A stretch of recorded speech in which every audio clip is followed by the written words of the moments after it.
di sini saya akan menjelaskan latar belakang dari materi saya yang berjudul Era Demokrasi Liberal.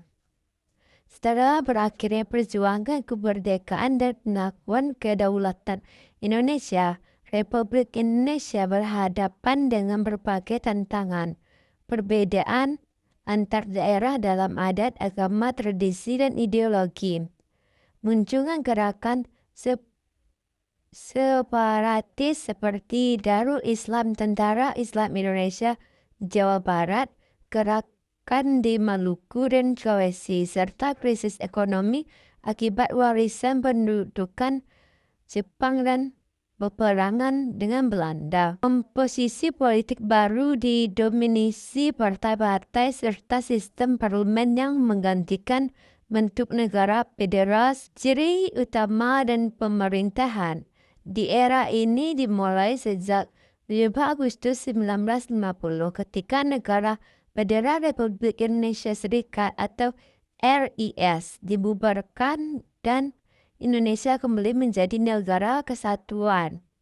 Sistem pemerintahannya adalah parlementer, presiden sebagai kepala negara, sementara Perdana Menteri sebagai kepala pemerintahan yang bertanggung jawab pada parlemen. Konstitusi yang berlaku adalah Undang-Undang Dasar sementara 1950 yang menggantikan Undang-Undang 1945 untuk sementara. Pemilu legislatif pada 1955 merupakan pemilu pertama yang bisa dianggap bebas dan adil pada masa itu di Indonesia.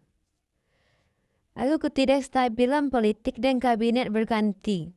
Meskipun demokrasi bertumbuh, sistem ini dibayangi oleh ketidakstabilan politik. Kabinet sering berganti dalam jangka pendek dan sering mendapatkan mosi tidak terpercaya. Contoh kabinet utama dan permasalahannya.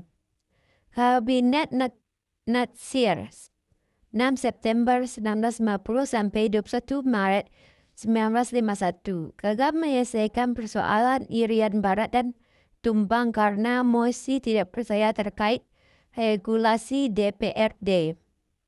Lalu ada Kabinet Sukiman Surirjo 27 April 1950 sampai 23 Februari 1952.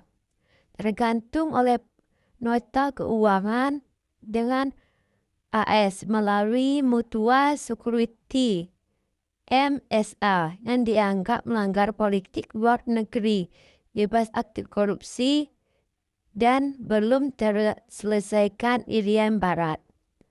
Lalu ada juga Kabinet Ali Sastromidi Juju mulai dari 1 Agustus 1953 sampai 24 Juli 1955 menghadapi pemberontakan massa DII Aceh Sulawesi, konflik antara partai PNI PSNU. Lalu kebijakan ekonomi, program Benteng diluncurkan untuk mengubahkan struktur ekonomi kolonial menjadi nasional dengan memberikan izin dan kredit bagi pengusaha bumi petra.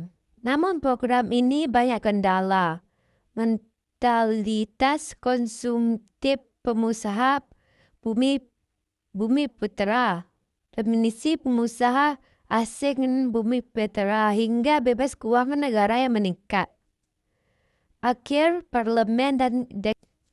demokrasi parlementer dan dekret Presiden 25 Juli 1959 karena kegagalan lembaga konstitusian yang dibentuk setelah pemilu 1955 dalam merumuskan UUD baru serta berkembangnya krisis politik, keagamaan, dan pemberontakan. Presiden Soekarno mengeluarkan dekret Presiden 15 Juli 1959.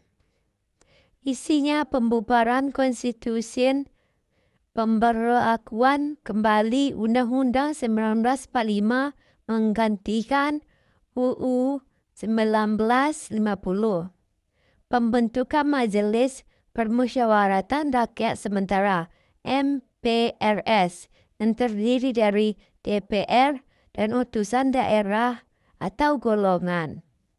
Dampak positif dari era ini adalah memberikan dasar yang jelas bagi negara, membantu menyelamatkan integrasi nasional dari disintegrasi dan memungkinkan pembentukan lembaga tinggi negara yang tertunda. Dengan dekret ini resmi berakhir masa demokrasi parlementer dan dimulailah era yang disebut masa demokrasi terpimpin.